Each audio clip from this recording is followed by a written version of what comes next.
Hey everyone, welcome back to another episode of Unlearn with Bianca. On this podcast, we explore everything around self-healing, health, personal growth, the mind-body connection, relationships, and more. Hey friends, welcome back. Today on the podcast, I have Libby Millar. Welcome, Libby. Libby is a breathwork facilitator, self-love relationship empowerment coach, yoga teacher, and birth doula. We are going to be having a really powerful conversation about relationships, communication. We're going to be exploring the differences, the biological differences between the sexes, so that we can better understand the relationships we have in our life. Now, we know that relationships are our biggest teachers. And I have learned that they mirror, and I'm sure you have too, that they mirror everything back to us, all of our flaws, all of our positives. And when it comes to relationships between men and women, we have our own areas of excellence. And ultimately, relationships are a main predictor of health and happiness. So I think this conversation is really needed. And yeah, welcome, Libby. Do you want to take a moment to introduce yourself and share a little bit about what's led you into this field? Yeah, for sure. Thank you so much. It's a pleasure to be here and chatting with you. I feel like our conversations always flow so beautifully. As Bianca said, it's a bit of a tongue twister, all of those things that I share. But I run a business called The Rebirth. So you may have seen it out there. I work with one-on-one clients. I also work in groups. And most recently have been really starting to dive into relationships and understanding how relationships, as Bianca said, play a massive part in our everyday life, whether that's romantic relationships, whether that's your relationship with your family, with a boss, with food, with exercise, all of those sorts of things. So I went on a big journey with my relationship with the masculine. Mm-hmm. That was what really got me into this space when I started to dive into breathwork. A predominant wound of mine was my relationship with the masculine. Mm-hmm. So as I started to look into that, heal that, understand all of these different links that played a part and how I'd showed up in previous relationships, it was very important that I worked on that. And in meeting my beautiful partner, John, over a year ago now. Who has been on this podcast, by the way, guys? Go listen. Check it out. Met him about a year ago.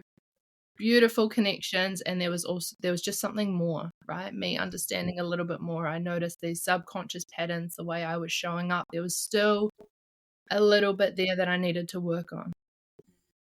And so I dove into a 3-month training, which was all about the biology, predominantly the biology of the masculine and feminine, and the differences, and actually how so many people are challenged with miscommunication, and how we can understand the biology and how that plays a part in creating harmony and solid foundations for relationships. Absolutely. And I think it's such a pivotal time to understand this. I think more and more, what I've noticed is more and more people, including myself, have had like this interest in relationships and masculine energy and feminine energy. And if we can understand the science and the biology, it just takes it that level further, right? Because as we know, relationships at the moment, I think a lot of people are struggling. Like, I'm hearing it in my clients, I'm hearing it in my personal life. There's a lot of people that don't know what the right relationship is for them. So the best thing we can do is always look at the way we're showing up first. Yeah, absolutely. And I think there's a massive increase of men suffering from mental health issues. And that's a lot to do with the mind, and that's predominantly his space that he'll go into to problem solve. But there's also a massive increase in women's health conditions. So hers is her body, right? So that's where the both ends of the spectrum, we go into these different areas. And the man that I studied with, he's been a German new medicine doctor for 35 years, and he noticed a massive increase in those women's health challenges. So this is where he's like, I've got to understand more. And a lot of it comes down to relationships and miscommunication. Totally, because you can literally, and again, I've noticed this through the work I do, you can do everything. You can have the healthiest diet, you can do the movement, you can do all the nervous system regulation stuff, but we are relational beings. And if we don't feel safe in ourselves and in our relationships, it's really hard to have optimum health, right? Yeah, absolutely. Mm. Sweet. So let's get into it. So, biological differences between the masculine, or for the most part, men, and the feminine, woman. Can we get into that? Yeah, absolutely. So the main difference is actually the brain. Between men and women, it's actually the brain, the makeup of the brain. So many people think, oh yeah, it's the reproductive organs, but like we're both human, and that's true. It's a big difference, but the biggest one is the brain. So the way in which the brain is made up, the structure of the brain, which then shows up in different ways on how we receive, perceive, process different information, right? So a woman is going to process information in a completely different way to a man. So what's an example? Like, how do we as women, or the woman listening, process differently than the men in our lives? Yeah. So let's branch out a little bit. So going into the ears, right? So the ears then connected to the brain. So we hear information differently. So women will pick up high frequency, repetitive information, right? An example of that would be a baby crying, right? Biologically, that is a role that the feminine or a mother, a woman, plays to nurture her baby. So a woman has the ability to pick up those high frequency, repetitive sounds. As she processes that information, it is processed in a way that's important. I need to take presence with the situation that's happening because it's high frequency, it's repetitive. And for a man, it's not as much of a responsibility, that same example. So he doesn't pick up on those high frequency, repetitive sounds, right? Sorry, I'm just laughing because I'm like, yeah, that kind of makes sense. Yeah, you have an example that Brains will be ticking over like, oh, right. Okay, get it. Yeah. So that's just an example, but you can see how that would play out in your everyday life, right? Like you might ask, say, a partner or a son to do something, and you've asked him 3 times. It's still just like, but that's that repetitive, higher frequency sound. So what a woman could do in that situation would literally be change her tone of voice because it's going to be perceived differently, right? Interesting. So, like, when you say high frequency, it's literally the pitch of the sound that they're not tuning into. Yeah. Crazy. Okay, So, we'll definitely get into communication, like specific techniques and things. But yeah, that's so interesting. Yeah, for sure. And for a man, he will perceive that. So as it goes into the brain, right, he will perceive that as not dangerous, not threatening. So he doesn't have to necessarily do anything because it's not threatening. Right? So that's just one of the ways in terms of how we're perceiving, receiving information. Another one of the big ones is the eyes, right? So men actually have a thicker retina in their eyes.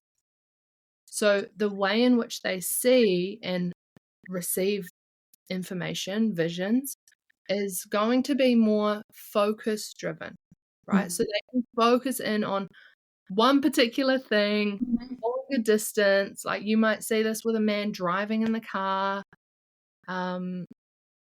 and he's focusing on objects and movement. That is so true.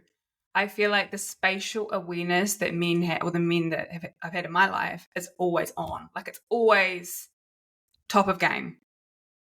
Yeah. And I'm just sitting there like, I have no idea where we are. Yeah, totally. And that comes down to actually a biological difference, right? So he can see, and coming right back to like primal biological reasons is because he can see dangers. He can have that precision to fight or throw whatever it is to protect. Mm. And a woman, she's got a slightly different makeup in her eyes, so she perceives that information from colors and textures, and she'll start to resonate with that beautiful fluffy blue blanket over there because it's got that color, it's got the texture. She'll pick up on that. If there's a bunch of flowers, right, she's picking up on the colors, the textures. It's more than just a bunch of flowers. Mm-hmm. The woman's touch. Yeah, absolutely. So I'm curious, like when you say these differences, is that a blanket thing? Like, or is it for the most part, you know, the retina, the differences in hearing, is that something that we're all born with as a female or male, or is there a continuum? No, it's the main biological difference. So it's the different chromosomes that then start to create different biological abilities, really. That's so interesting because I don't know, I'm just having aha moments. I think a lot of us women, and we'll get into this as well, we tend to treat men as if they're women, and it causes so much frustration around like, why are they not hearing me? Why do they not see the same shit that I'm seeing? You know, I guess this is quite reassuring to hear that we do Yeah, have our different strengths. totally. And I think you're bang on there. Women have that expectation, and that's one of the main reasons why I'm showing up in this work as well, because it's a lot of pressure on a woman's shoulder to expect all of this stuff from a man, and he's not providing in the way she thinks he needs to, but it's completely different.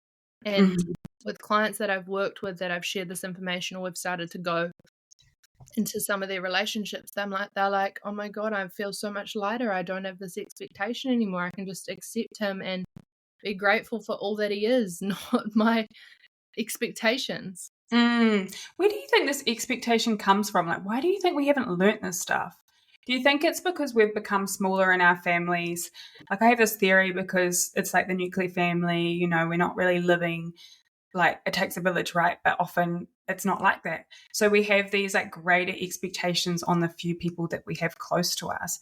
Do you think it's a bit of that? Or do you just think that given advances in society, you know, as women, we can do it all, that we just assume everyone else is doing the same? Like, what do you reckon?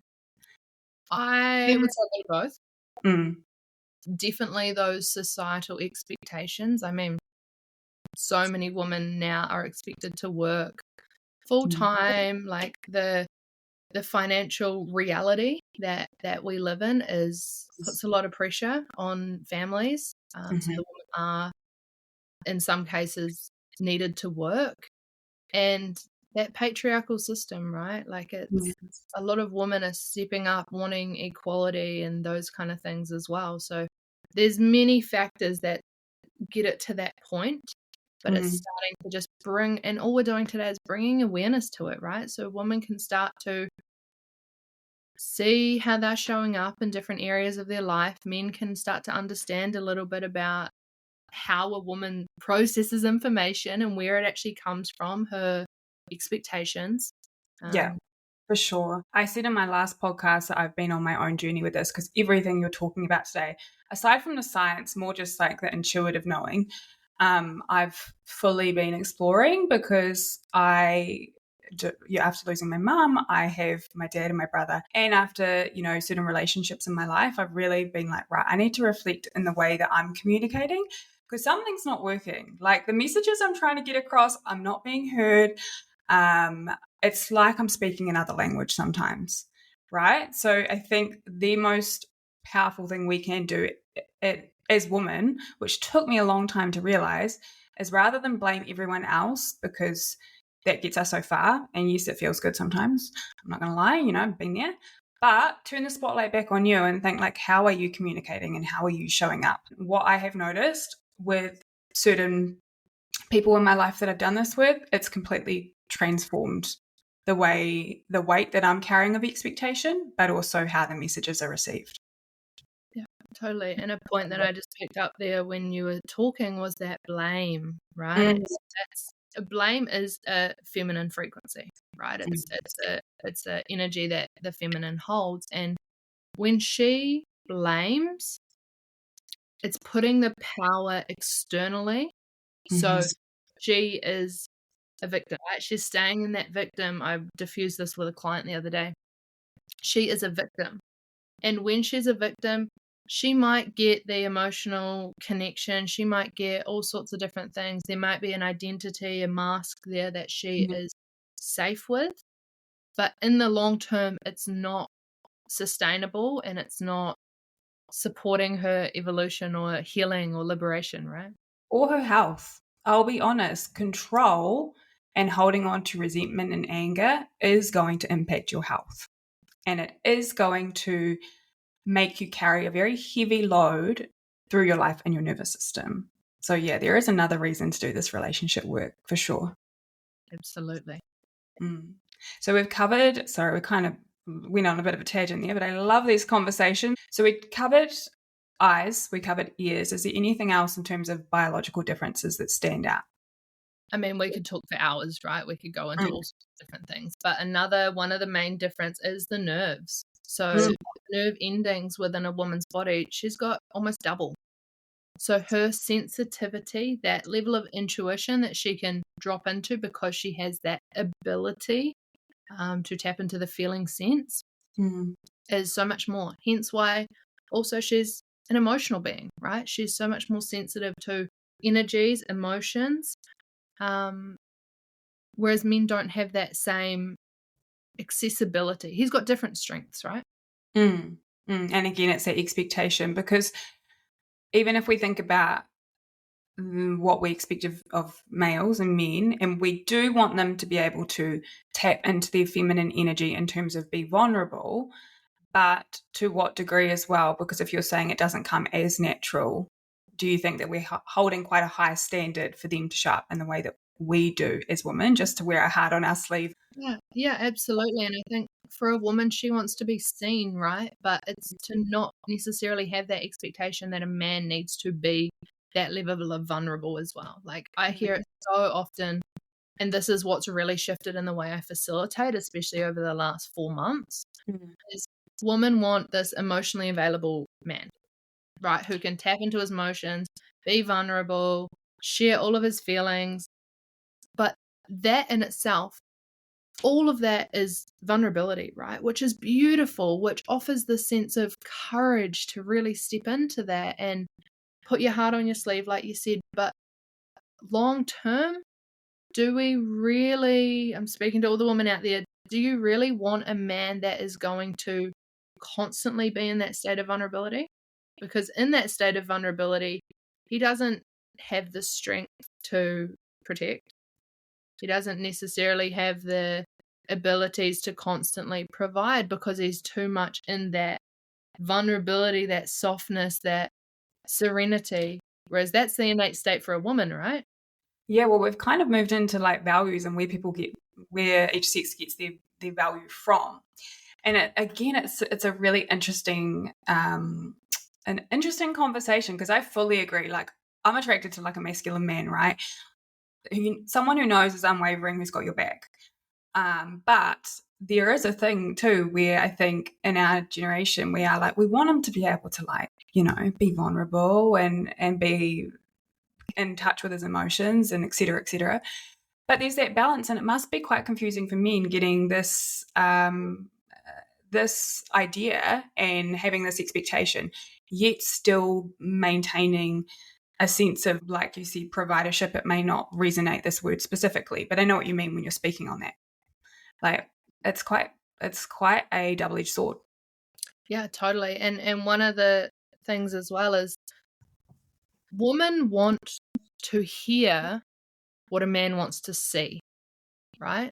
So women want to hear that level of validation, or that I've just been unpacking this actually this morning with my partner John. So he's away at the moment and has been away for 2 weeks and still away for another week. And he said a comment about feeling excited to leave this place where he's in at the moment, but also sad. And I said, "Oh, what are you excited about?"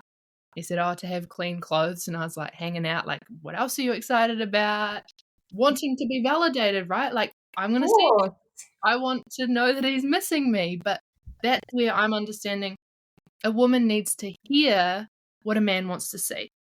I need to sit on that. I need to sit on what you said there because it needs to register in my brain. A woman needs to hear what a man needs to see. So you're saying that we want that validation and assurance. And when you say a man needs to see it, what do you mean by that? Or see her just be it. Yeah. So for me, I want to hear it from John, right? Mm. I want to hear that he's looking forward to seeing me, even though it's still a week away. Like, I'm already getting excited. But he needs to see it rather than me constantly going at him and saying how much I miss him. Like, that's not even going to be received in his brain. Like, he's going to be like, it's still another week. Like, you're all good. It's not focused on a week from now. totally. Yeah. And so he will want to see it, right? So when we reconnect, when we're back in the same space, he will want to see how much I miss him.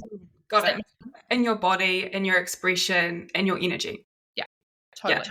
So there's nothing for me to prove right now. There's nothing for me to prove how much I miss him. I can feel it in my body, but I can perspective shift and be like, oh my God, I've got all of this time. Like, let's connect with some girlfriends, or let's do something else that's fulfilling me.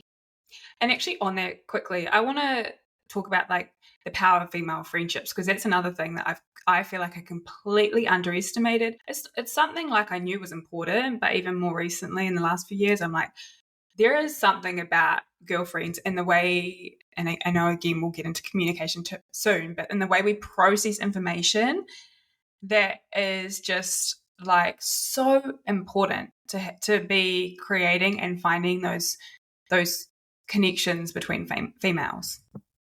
Yeah, absolutely. Women communicate through feelings and emotions, right? So like, you want to be seen, you want to be heard, you want to be validated in all of your emotions. You want someone to give you a perspective shift. You want to see and be heard, and all of that within female friendships, right? You're going to be able to relate on a different level. The way that you and I are talking right now, there's this level of presence because we're both picking up on the different emotions. You're picking up on the passion that I have for this work, and I'm picking up on your receptivity or interest. It's like that level of connection is so different woman to woman because that's our communication, right?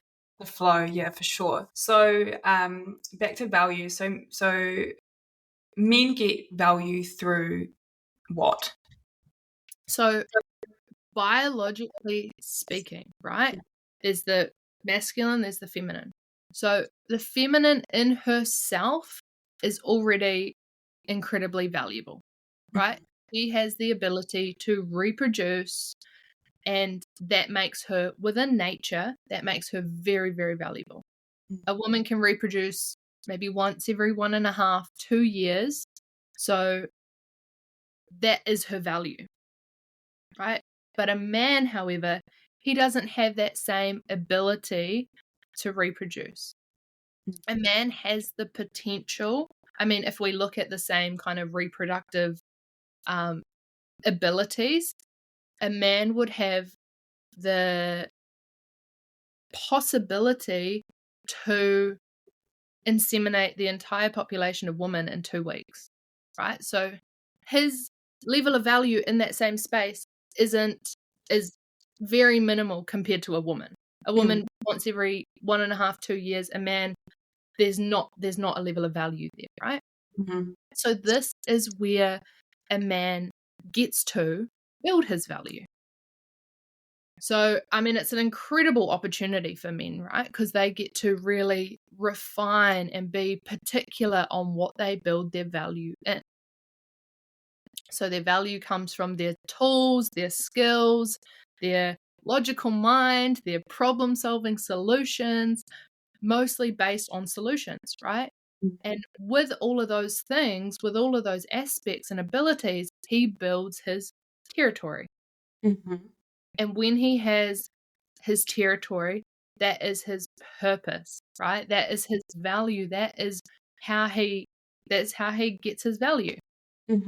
So it doesn't matter what his territory is, because sometimes I think we can have these ideas and it can actually be anything, right? Yeah. So this is something I was trying to understand as well. Initially, straight away, I was like, oh, it's got to be the house. It's got to be the land. He's Yeah, got to yeah, have yeah. that kind of thing as his territory. But like John and I, we don't have a house. So, or we don't own a house. So looking at these different aspects. So what is his territory? So his car Mm, is his territory, right? It's the things that he's really passionate about. He might have skills in that area. For John, he did his trade in marine cabinetry, so he's a builder mhm, by trade. Not so much anymore, mm, but he's a breathwork facilitator as well. So for John, his territory is either facilitating, so the breathwork side of things, because that's his skills, that's his abilities, right? Or if he's got a project that he's working on, it could be that in terms of the building aspect. mhm. So something that develop skills around and take pride in, Yeah, essentially. yeah, Yeah. totally. So an example, John will laugh at this one, but I bought a bus. So almost 2 years ago, I imported a bus from Japan and thought it was a great idea, and it still is. It's an incredible opportunity, Yeah. but I didn't realize how big of a job it was going to be. Oh my God, you could not catch me doing that. I take my So hat off because it sounds like a big job. massive, right? And so I bought this bus. It had 20 seats in it. We ripped the seats out, and then John came into my life, and he did his trades in marine cabinetry, right? So he kind of offered his time, and I mean we balanced that out, so it was fair and received, and he started to build the bus. So that then, because that's where all of his tools, his skills, abilities lied, that became his territory Mm-hmm. in that space. Like even though I bought the bus, it became his territory because that's where he was starting to really excel and share and And get um, value. exactly. So if I had walked into that bus and stepped all over his territory, right? He would have been like, what's going on?" That's where I almost spoke. Me going in and valuing or acknowledging his skills, his tools, the ability that he had to start to build the bus, that's where he got the most satisfaction, right?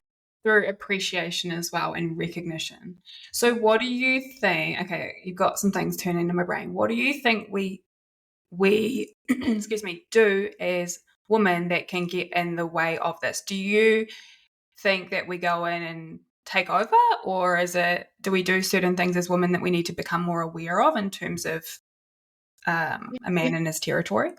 So I think the first thing would be recognizing what is his territory. Right, so this doesn't have to be an intimate partner. This could be a boss. This could be a brother. This could be your dad. Any masculine figure that they're made up in the same way.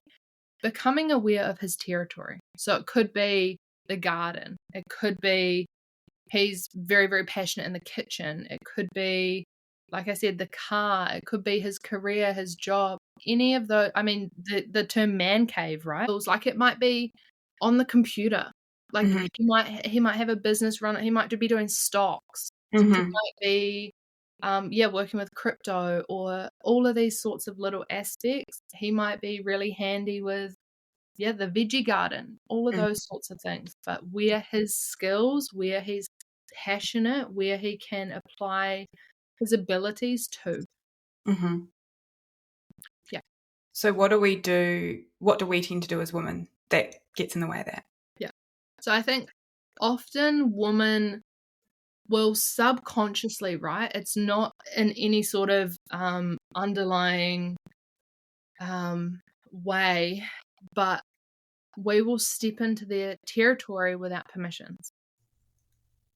And when we do that, women might offer a new idea or offer a solution or offer a different way to do things, or they might see that actually he's spending so much time in that area and all you want is just to spend time with him, but you go in there and tell him that he's doing too much.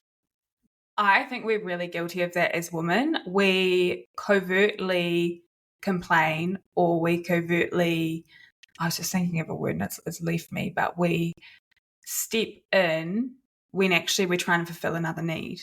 For example, it might be more time, but then you're like, could you do it this way and this way? It will get done faster. And if it gets done faster, then in a woman's brain, and it's often unconscious, it's like we can spend more time together. So it's that taking over.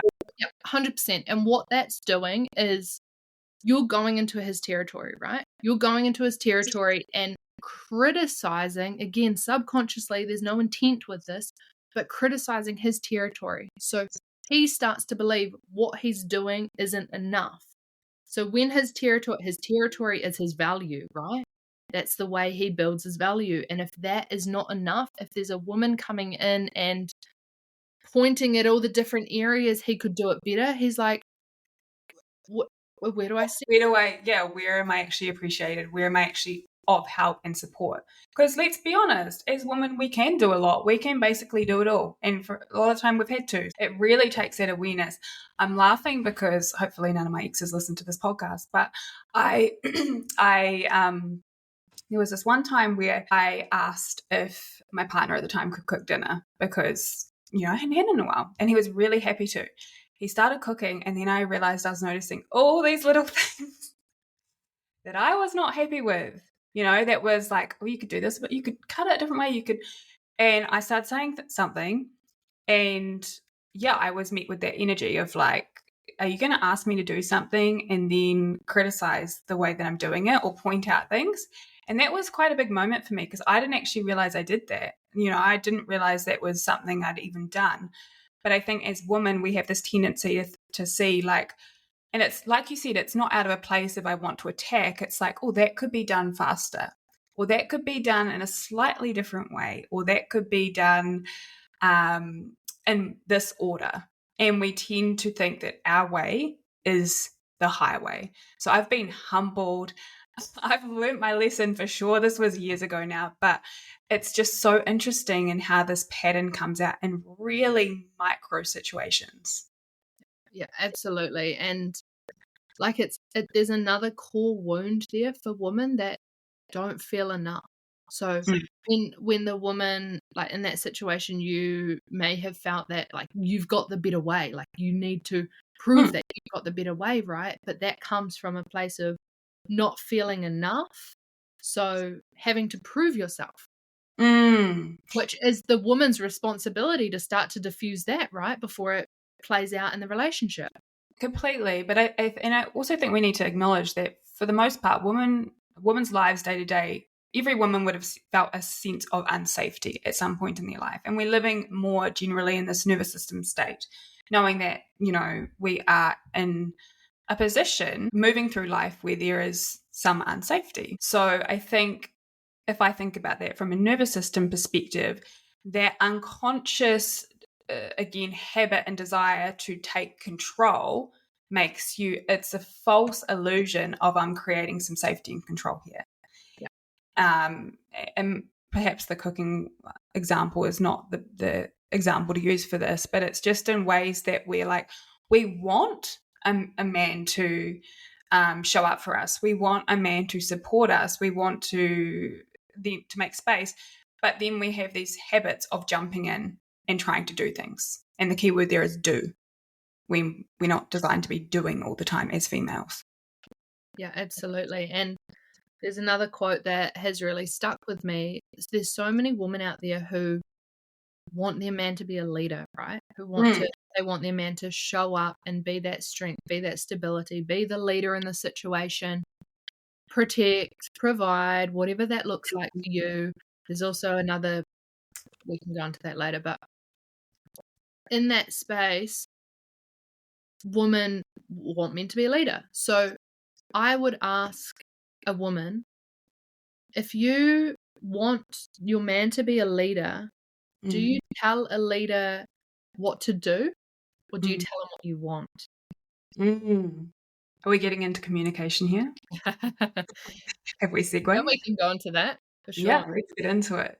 Yes, this is also a I wouldn't say secret hack I've learned, but something that I completely underestimated in terms of the way we communicate our desires and wants. You're bang on. If we want someone to step in and be a leader, where are we going wrong? I'll put it back to you. Yeah.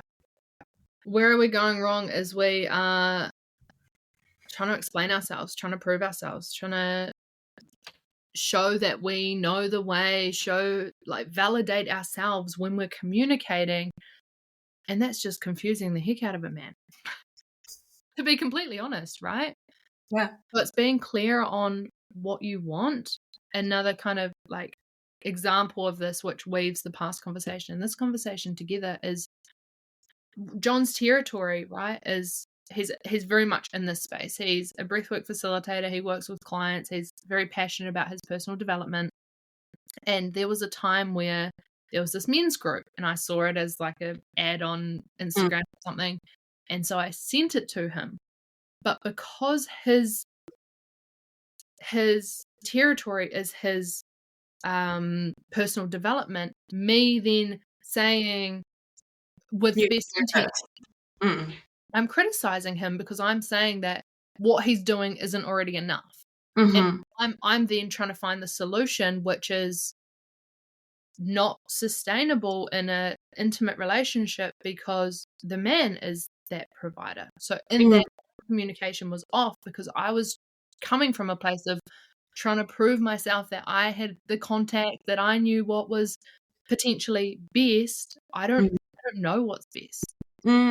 So it would be different if, say, your man had no knowledge about personal development. If you were offering like, hey, I've seen this, I think this would be really beneficial. But you're saying because that was your partner's territory, by you suggesting something in the way that you did, it was taken as criticism. Yeah, totally. So again, we're not telling the man what to do, right? So even if your partner or brother or whoever wasn't yet into personal development, I still wouldn't tell him what to do. So how could we start to communicate in a way that is suggesting of something that could perhaps be positive, but from a place of that will be well received? So I think the biggest thing for women is know your worth. So there's coming to that level of self-empowerment, self-love within yourself, and giving yourself the time to know what you need. What is it exactly that you're needing? Do that whole exploration and put out that emotional fire within yourself first to understand what it is you need. If there's something that hasn't been, that the man's done that isn't aligned with your values, diffuse that in yourself and understand what it is that wasn't met, what you needed, and then we can go to them with a refined version that's straightforward, that they're going to be able to find a solution for, and they can be the one that provides that, right? Because what I've learned is if we communicate that it's meeting a need for us as the feminine, then they're more likely to do something. And it sounds like very sneaky communication tactics, but it's really important because it saves a lot of energy. So let's take a really common example, like I asked him to put the rubbish out and it's pissing me off because he hasn't done it, and I asked him like 5 times. To keep it really simple for listeners, let's go through what wouldn't work in terms of communication and what we can try instead. Yeah.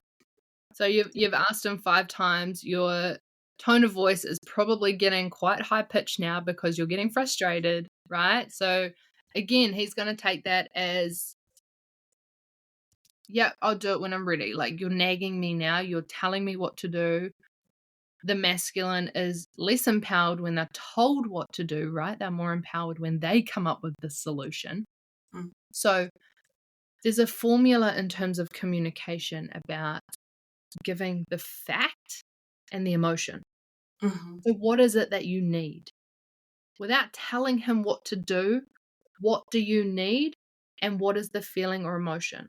So women communicate through emotion, right? They communicate through that feeling. So that's opposite to men, which makes it attractive to men because it's the opposite. So it's important that we include that level of emotional, I guess it's authenticity as well, right? Mm. Um, so the fact, what you need, and the emotion. So the bins are getting really full, it's pissing out, you're cooking dinner, there's lots going on, you're feeling really overwhelmed. So an example of that, how you could communicate that Mm. would be, first be aware of your body language and your tone, but Mm. say something like, hey, the rubbish is really piling up and it feels really overwhelming for me right now. Having your help would make things so much easier for me. Mm. Yeah, it's so different. I mean, obviously you slowed it down when you said it, you kind of set yourself up.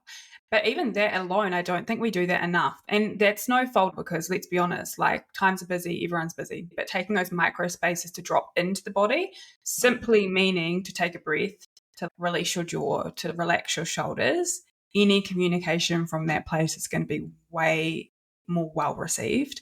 So you stated the facts and you said what you needed support with.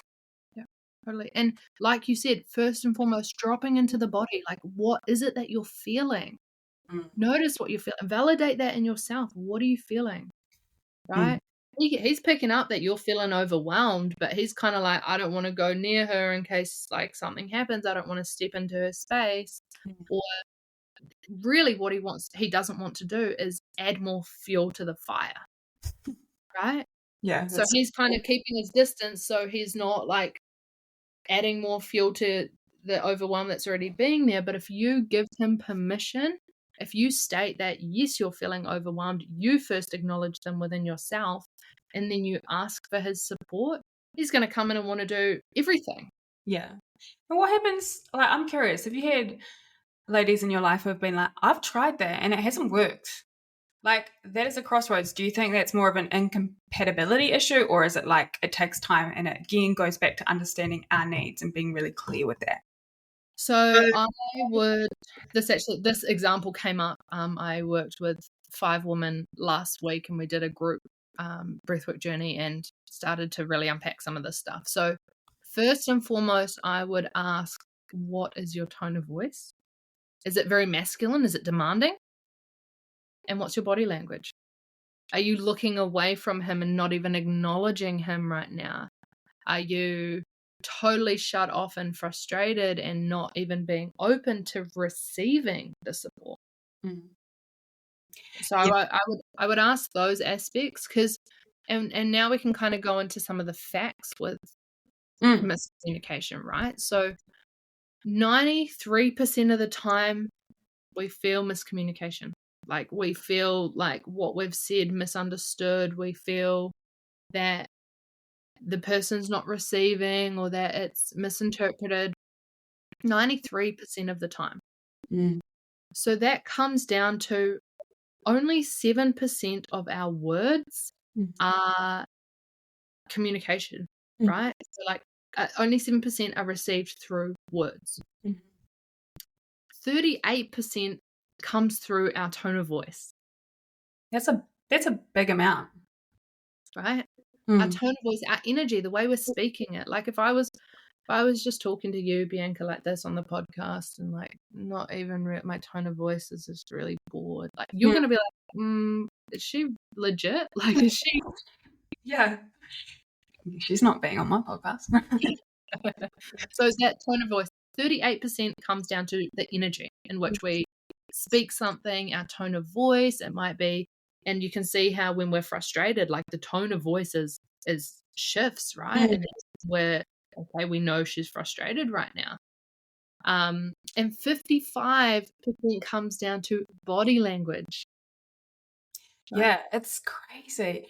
I mean, not surprising to me, and that's actually why I created Self-Sourced, which is the group coaching I do to help women feel safe in themselves and their own bodies, so that it has positive effects on things like this.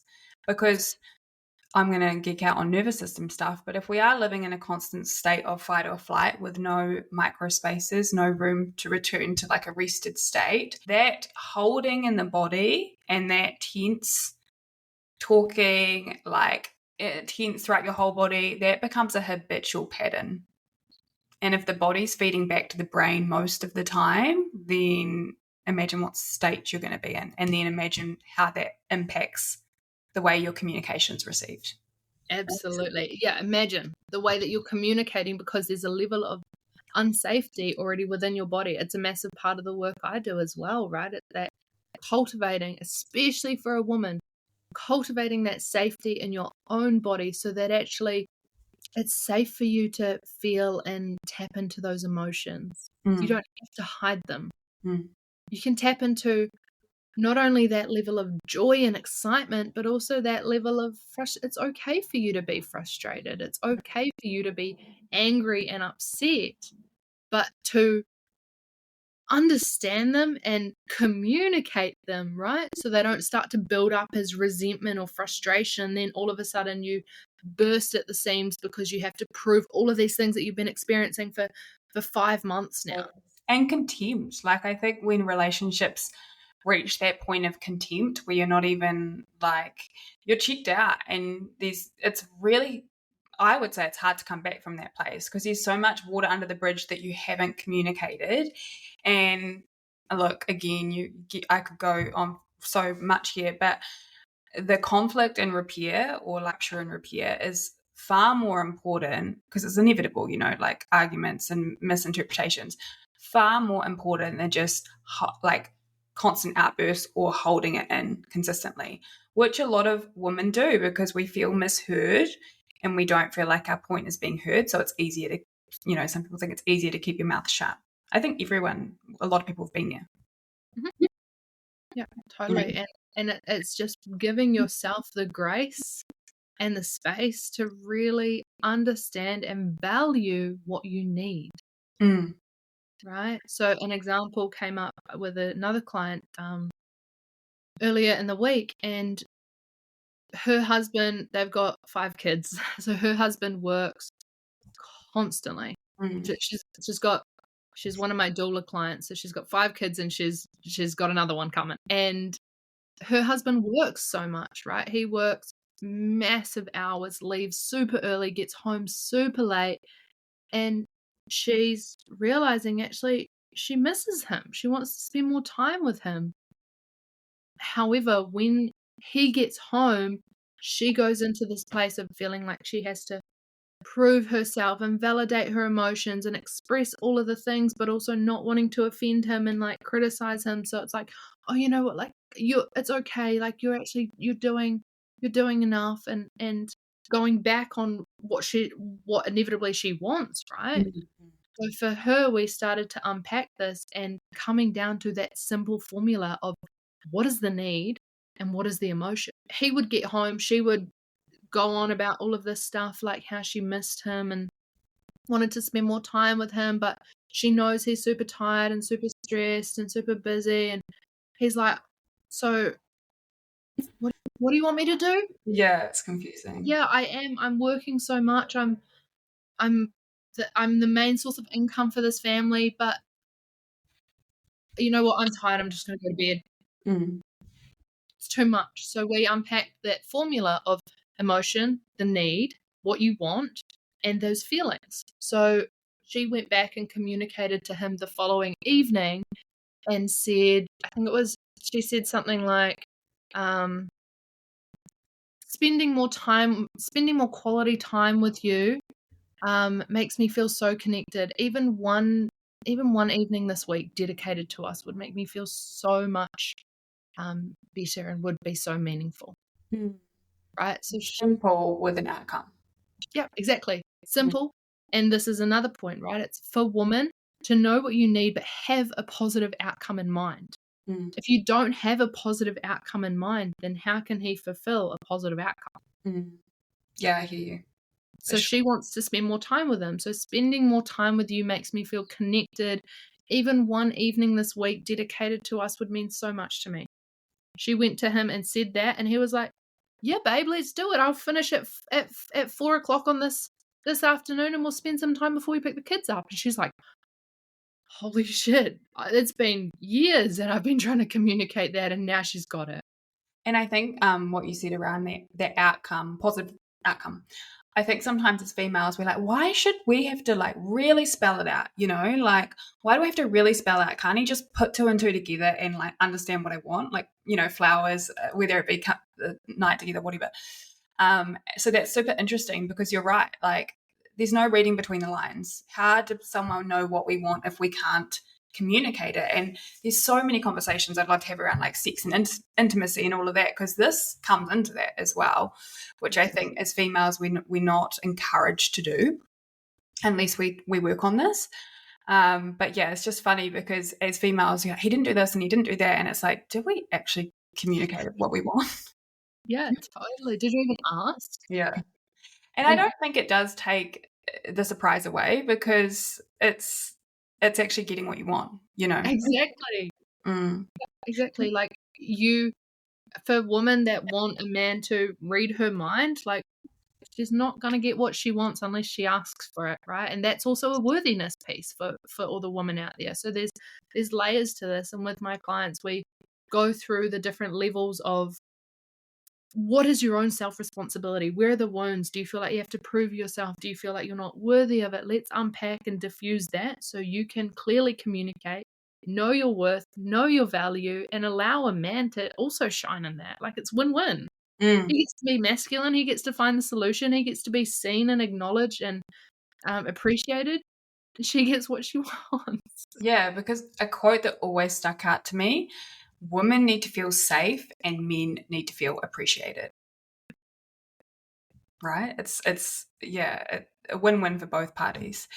And on communication, while we're here still, what do you think, for the men listening, what do you think men can do to actually support women to feel safe? Because we've talked a lot about women and where we can take responsibility, but I think men at times, I feel, can struggle to hold a woman's range of emotions and want to give a fix. So in my opinion, I think where men can really support women is to sometimes just hold the space. They don't even have to have the answer, right? You don't have to like be able to say anything that really takes everything away. It's just that holding space, which is uncomfortable for all of us to do at the start. Yeah, totally. And I'd say for the men out there who are feeling that, the emotion is not necessarily a reflection of your ability. So it's not a criticism. It's not that you've done something wrong. It's the fact that a woman communicates and processes through emotion. She might be just about to go on her bleed, right? And something small, just it's like this wave of emotion just comes through her. So I would say for a man with a woman that is experiencing these levels of emotion would be ask, do you just want me to hold space for you right now? Do you want me to just like Be with you? support with you, be with you? Yeah, totally. Would you like me to just be with you right now, or would you like support to find a solution? Mm-hmm. Because most of the time she doesn't actually need a solution, right? It's like she knows that she's emotional. She just knows that she needs to ride this wave. It's gone through it. Yeah, totally. She's going through it. So asking that question, would you like me to just be with you right now? Would you like me to support you with a solution? Because, yeah, I think that's where a lot of women tend to tense up. It's like, he's not hearing me, he's not hearing me, he's not able to hold me. And that can be quite a scary thought for us women. So I think it's that balancing act, right? We need to take responsibility as women. However, I do feel like the males in our life can support us by learning that it's not personal if we're having big emotions. Yeah. And a man will often react to a woman's actions, right? So a man might criticize the fact that she's being emotional. He might judge that, but that's bringing it all back because it's nothing to do with him.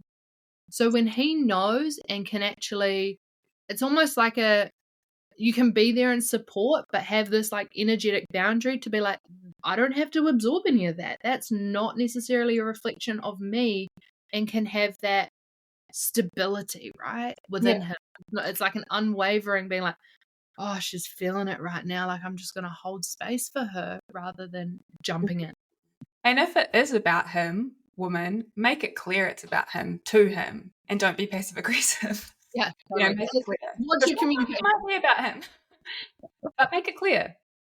Yeah, and I mean, that's it, right? Like, it's okay for a woman to be frustrated or angry at a man, but it's the way that she communicates it. Like, we don't want to criticize his manhood, right? So if you're communicating it, communicate it in a way that you're right. My own values weren't met and I'm upset. It's not because he did this, he's a bad person. It's not criticizing his manhood, because you don't want him to feel purposeless and continue to go down that rabbit hole, right? You want him to actually show up more. So Yes. that's showing up more in his masculinity. So it's important that we don't criticize that. Yeah, it's like what we do as women collectively is we go against the opposite of what we really want. We want them to step up, but we're trotting them down. Yeah, absolutely. So many aha moments. I hope you guys listening are having like a lot of those moments as well, because it's such an interesting conversation. So is there anything more on communication in terms of tips? I mean, you've given a good framework there, but is there anything else you want to say on that? I think in terms of a woman, if she is feeling that emotion, and like you said, that example before of he's not hearing me, he's not holding space for me, be clear on what you need. Do you want him to just purely hold space for you and hug you? Or do you want him to come with a solution and you actually need clarity? Or do you need space to ride this out to figure out what you need? Right? Don't be fearful that he's not going to show up, but be clear on what you need. So if you want that emotional support, right? If you just want him to listen, a way you could communicate that would be, again, that formula: facts, what you need, and the feeling. So when you listen, it makes me feel understood. Sharing a little bit more about your thoughts would help me feel closer to you. Mm.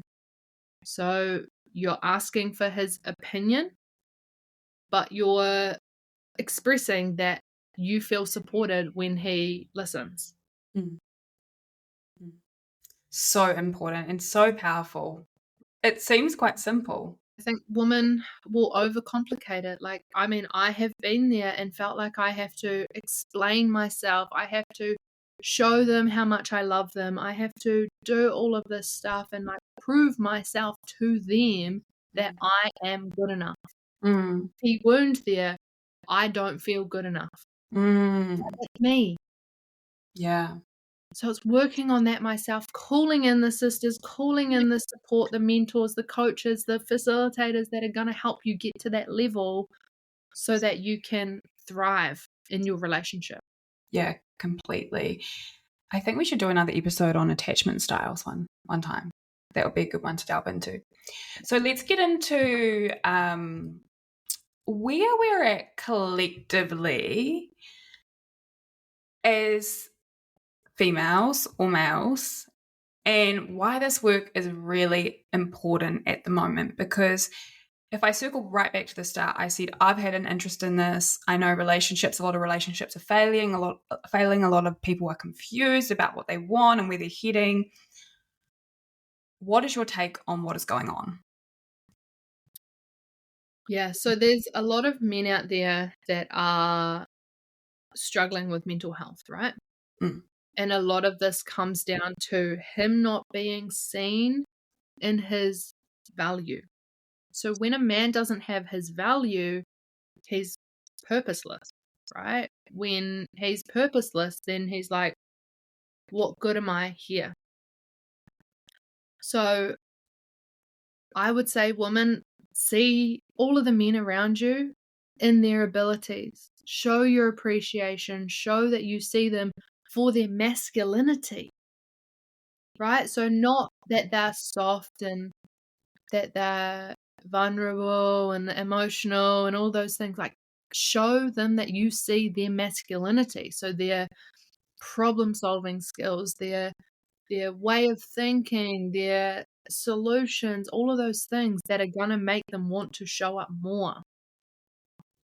So for a lot of men, I think it's about 75% of suicides are men. And I feel personally a lot of this is to do with a lot of men feeling purposeless. Where do they belong? Like what do they serve? So it takes the feminine to also really see that.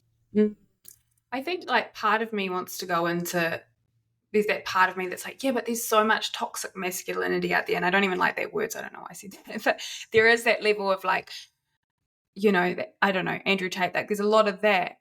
But we need to focus on where we're heading, right? We need to focus on, I think, and a really important thing is, like you said, recognizing the positive skills and the positive attributes that they bring into everyone's life and celebrating that. Because one other thing that I've really considered is that women, because we can do it all now, and a lot of people have been doing, you know, raising families and single parents and that kind of thing, it's actually actively having to make space for people to be a part of your world or to actually help you and support you, which is another thing as females I think we need to be aware of.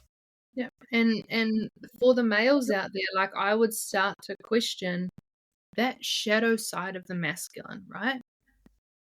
The masculine responds to the feminine, right? So he's the reaction to her action. So if you want to change in the reaction, she's got to change her actions. So it takes a balance. Like it was an incredibly profound moment. I was contracted out to this men's group and did a talk. It was all around cacao, and we spoke a lot about cacao, and we had cacao, and then I spoke into some of this work and just completely saw each and every man in that space for all he's tried to do, right? All that he's felt like he needed to do, but it hasn't been received. And me seeing men, like I made it very clear that this was the collective feminine. It wasn't me as an individual, because I didn't want any like contracts or emotional attachments in that space, but very clear that the feminine energy was seeing the masculine for all that they've tried to do, all they've attempted to do, and maybe it hasn't been seen before. Because he truly does want to serve her, right? Biologically, he's made to protect and provide. But he hasn't been seen in that. So for the men to know that they are valuable as well, know that they are valuable, know that they are worthy of a woman who truly sees them, but know that all of their skills and their abilities play an important role, right? In today's world, and it's needed. Yeah, thank you for sharing that. I completely agree. It's definitely interesting time. Be interesting to see where we head with all this, and I think more people that speak on it. So I think it just gives us more of a framework as to where we can head with relationships and communication. So what about women on the other side of that? You know, where us females are at. You mentioned in our conversation before this podcast about that idea of the feminine rising, and if people have never heard of that term before, can you explain what that means? Yep. So in terms of the feminine rising, right, there's a level of responsibility that the feminine is taking, right? There's so many women out there that are starting to dive into this personal development space and really take self-responsibility or notice maybe previous wounds or traumas that have come up, and they're ready to reclaim, really. And I think a big part in this for women, those two core wounds that we spoke about before, is knowing that they are enough, right? Not having to prove herself to anyone, to any other woman, to any other man, knowing that her biologically, in her just beingness, is enough. She doesn't have to overcompensate with communication and validating all of her emotions and speaking them and proving them in front of someone.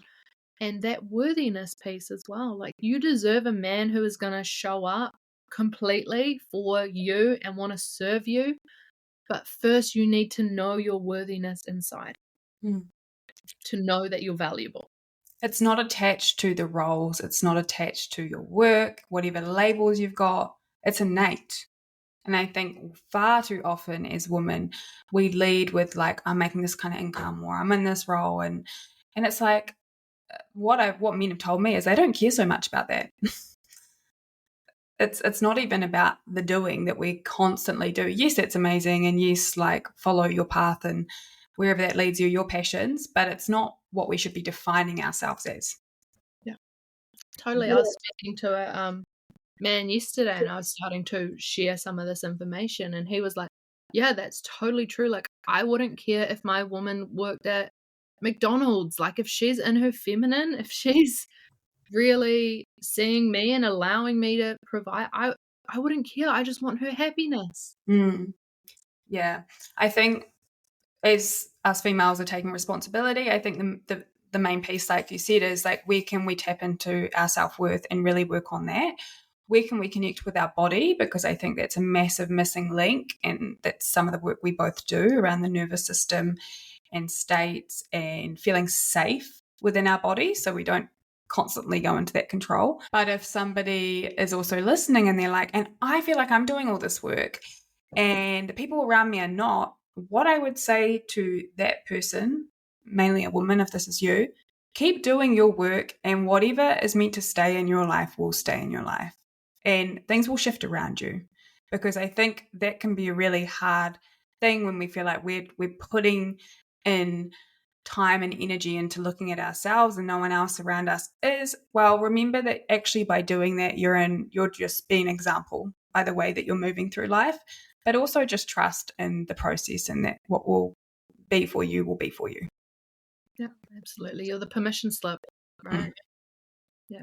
Be the permission slip so that all of those other people can actually be inspired. You're the one that's carving the path for all of those people around you. And you don't have to worry about people that aren't going to jump on the path. Maybe they still have a couple of lessons that they've got to go through yet. But if you keep doing it and know that that's aligned for your highest possible potential or self-love or self-liberation, then that's all you need, right? Absolutely. As we move to the end of this episode, before we close out, is there any other examples or any other words of wisdom that you want to share? I think an example that I have journeyed with and that has put me in this place today is, again, my journey with the masculine, right? Me feeling like I had to prove myself to him. I had to show him I was good enough. I was so afraid of the masculine leaving me that I would go above and beyond to show up, to show that I was emotionally available, to show that I was doing the work, to show that I was earning money or whatever it was. And that in hindsight was actually pushing them away because I was doing, right? So I was trying to prove myself, which is a very masculine, penetrative energy. So as I've started to understand that all that I am is enough and I don't have to prove myself, and the more I drop into those feminine energies and receiving, the more he shows up in my life. Yeah, thank you for sharing that example. It's interesting you say that because I feel like I've been the opposite. I'm probably naturally more avoidant. That probably has the same effect. So that also depends on where your wounds lie. But it's the same. Underneath it all, it's actually about receiving. It's about being open. It's about changing our energy within so that what happens externally changes too. So I think whether you resonate with Libby or more myself, just know that we're all going through this journey. And there's no end game, really. It's just a process that we continually go through and uncover new habits that are no longer serving us. Yeah, and experience new capacities, right? Like we're expanding our capacities. So you right now, me right now, we're expanding our capacity to actually receive more. Yeah, I hope these conversations have been super insightful for you guys because I'm so glad we had this conversation. So as we round out, Libby, where can people find you and what current offerings do you have?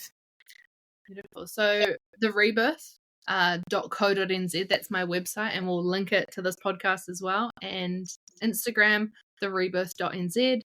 I'm about to launch a 6-month container that is going to be all about healing and transforming your relationships.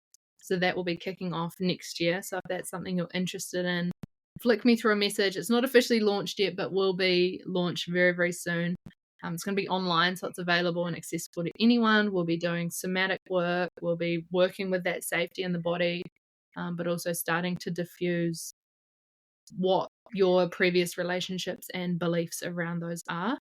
And one-on-one work, if someone wants to really deep dive into some of their personal stuff and understand more about that, then flick me a message and reach out, and know as well that you're worthy of this support, right? You don't have to do it all alone.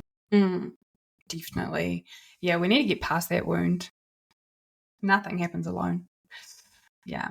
Awesome. Thank you so much, Libby. It's been amazing having you here. I'm definitely keen to get you back.